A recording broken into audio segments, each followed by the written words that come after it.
Le choix de consensus, moi, je choisirais Bele Bouba Maïgari. Oui. Oui, puisque malgré qu'il est encore dans le gouvernement, mais il peut faire des changements. Moi, je décline Issa Chourouma, malgré qu'il est en train de se repentir envers les Camerounais, mais je n'ai pas confiance en lui parce que demain il peut tourner encore dire que bon, il laisse ses voix au RDPC.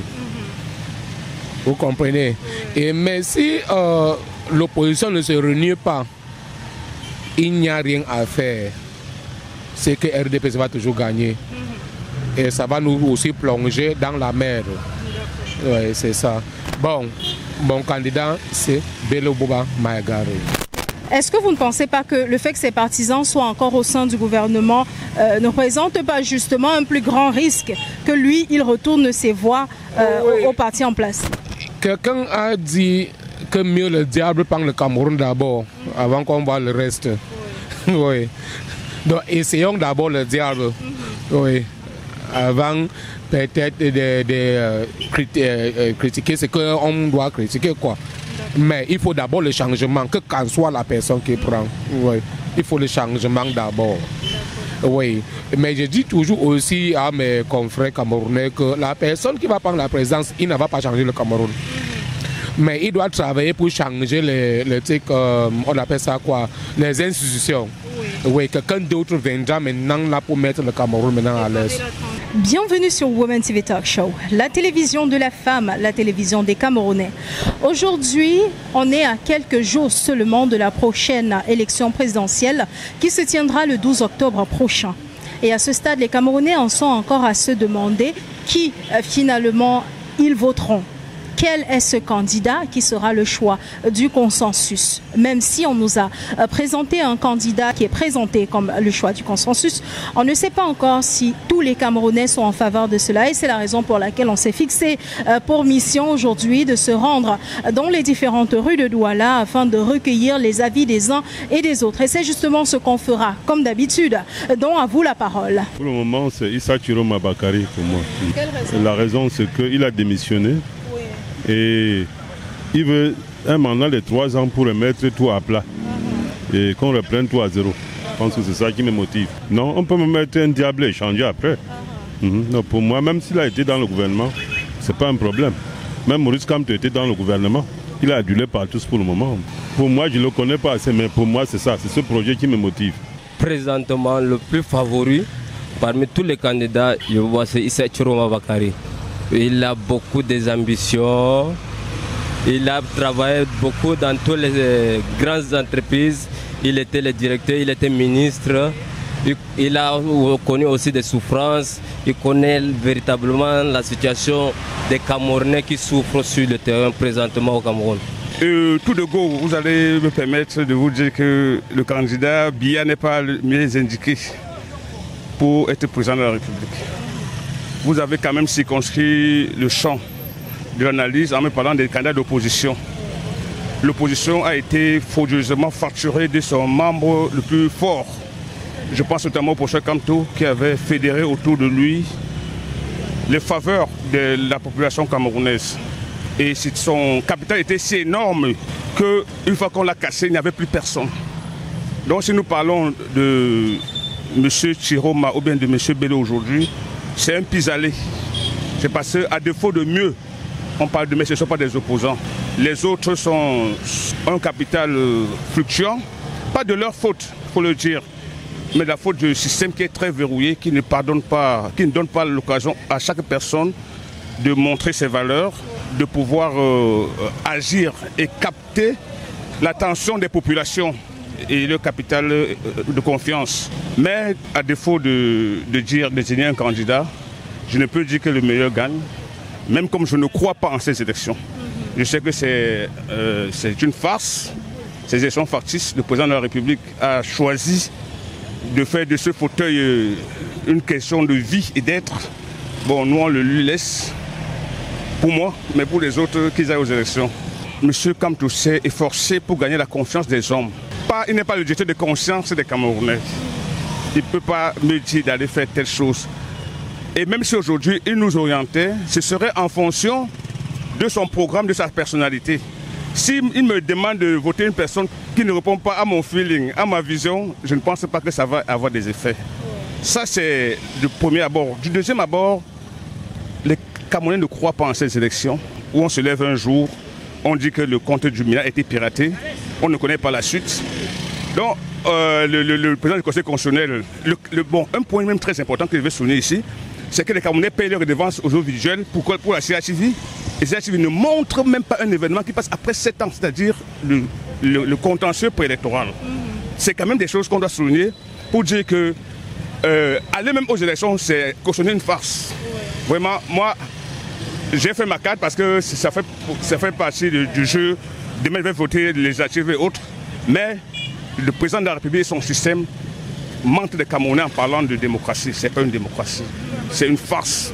Le candidat actuellement le mieux placé pour défendre l'intérêt des Camerounais, plutôt pour moi, je trouve ce monsieur Pombia qui est mieux placé parce que je ne veux pas traiter mon président de mauvais président. Il reste un très bon président. Mais tout ce que nous on veut, c'est le changement. Et ce que je reproche, c'est juste que de savoir que ses entourages qui sont près de lui, je pense que ce sont eux qui font des mauvais travaux parce que je pense par exemple comme le président Burkina Faso. Il est en train de montrer un bon exemple parce qu'on ne peut pas envoyer un enfant à l'école sans toutefois surveiller ce que l'enfant est en train de faire à l'école. Par exemple, tu vois, on est fauché parce que nos dirigeants. Et alors, je vais dire, si notre papa qui est là aujourd'hui pouvait essayer de voir ce changement, je suis sûr que le Cameroun ira à merveille. Parce que même tout celui-ci, tout cela, ce n'est pas en changeant que beaucoup de choses vont changer. Non, je préfère toujours RDPC.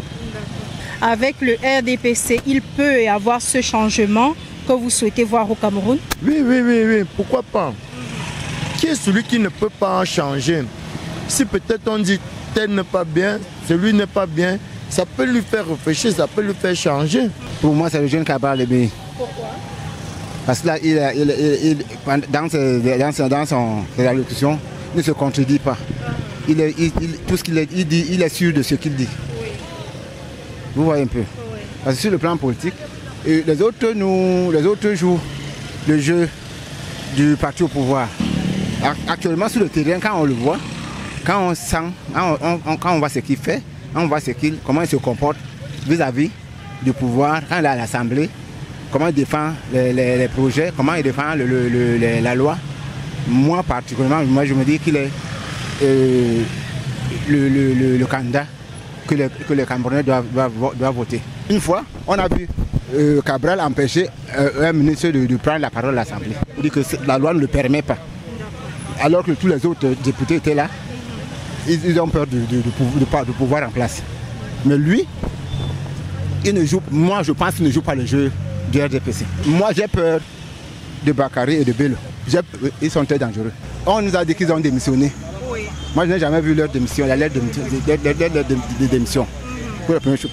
Deuxième chose, le poste de ministre ne doit pas être vacant dans un peu comme nous, un peu de droit. Quelqu'un ne peut pas démissionner, démissionner. 2 mois après, le poste est encore vacant. Quand un ministre démissionne, on le remplace. Mais quand il n'est pas remplacé, ça veut dire qu'il joue un autre rôle. On a vu Kamto et Cabral dans le Nord. Et ils partent maintenant pour partager le suffrage du Grand Nord. Ils vont se rallier au pouvoir, comme le font d'habitude. Oui, en ce qui concerne l'opposition, ça dépendra. Quel que soit le candidat qu'on doit voter, ça dépendra. Et il y a un problème de conscience. Nous n'avons pas un candidat déjà qui est fiable. Mais nous attendons. Celui qui peut se présenter, se présente. Tout notre souhait, c'est que les populations soient à l'aise. Oui, que le Cameroun ait un changement. Déjà avec Issa Chiroma, c'est déjà un vieux dans la maison. Oui, il sait déjà tout ce qui se passe. Il a tous les contours. Donc maintenant, c'est ce problème de conscience. Oui, s'il est vraiment conscient, il peut le faire. Quand vous parlez de conscience, vous faites référence à quoi exactement, s'il vous plaît? Oui, la conscience vient du fait où tout le monde pense qu'il peut gérer les Camerounais.